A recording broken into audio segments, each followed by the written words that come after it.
The seizure of dictator Nicolas Maduro from Venezuela is well within international law.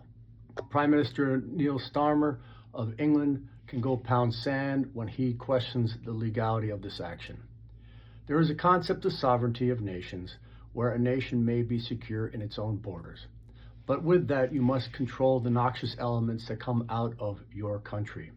You may recall that Afghanistan had fallen to the Taliban, that Osama bin Laden was in Afghanistan when his terrorists killed over 3,000 American civilians in the downing of the two Twin Towers in Manhattan on November 11, 2001.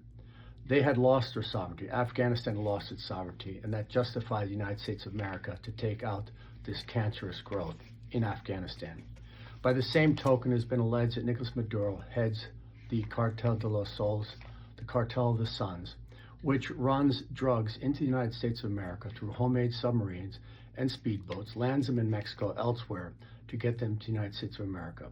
We know of the death of people from fentanyl-laced drugs as well as from drugs in general.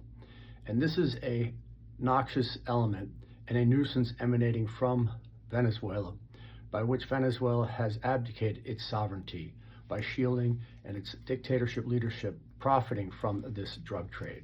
So when you kill Americans, you've lost your sovereignty. Particularly, we've asked you again and again to cease and desist. Now, hopefully the Venezuelans may be able to achieve freedom and throw off the shackles of this collectivist socialist nightmare of Maduro and his Socialist Party and regain their liberty, and that the person who had been elected in the last election, which was stolen by the collectivists.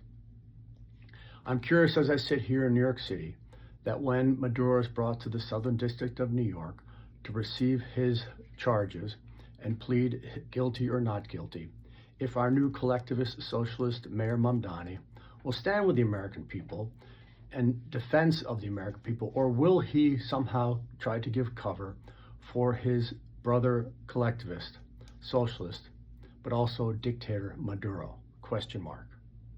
I hope he stands with New York City citizens and America. Thank you.